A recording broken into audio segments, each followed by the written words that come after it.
Leader is the entrepreneur who found a company, the person who have a strong influence from the start, and the person who determine the mission of the company and the environmental context in which it operates. There are 4 theories evolving around the leader. First, principle of scientific leadership, which the worker was not required to think, only the leader. Second, bureaucratic organizations, which the leader has a careful designed hierarchy of authority, where responsibilities are clearly defined. Third one is trait approach, when some people have traits and skill which will make them seek out and reach position of leadership and be effective in them.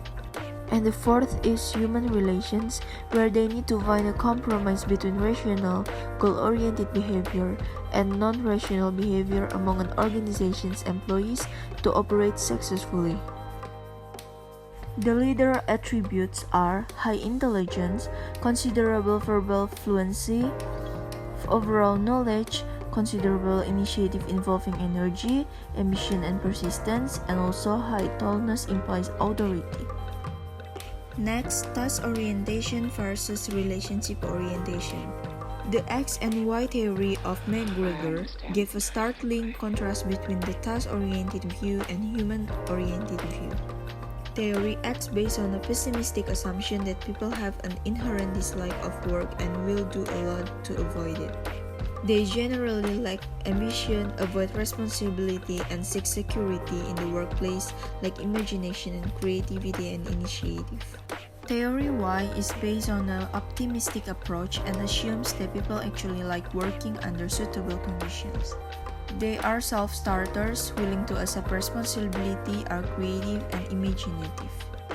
Next is the global leadership dimensions, which includes charismatic or value-based leadership, team-oriented leadership, participative leadership, human-oriented leadership, autonomous leadership, and also self-protective leadership.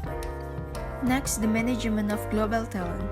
Talent should be identified in terms of a mix of competence, which possessing the necessary knowledge, skill and value, commitment, which applying the above in the workplace, engaging employees with their work role, and also contribution, which giving value to the organization and gaining value from it. So for the conclusion is, the concept of leadership in the West has evolved. Based originally on scientific principles, it has taken on a much more human orientation, reflecting the influence of the way leaders behave in Asia.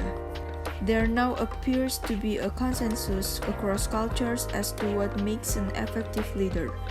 However, the way in which these attributes are expressed in actual behavior can vary considerably from culture to culture. So that's all for my presentation. Thank you all for watching.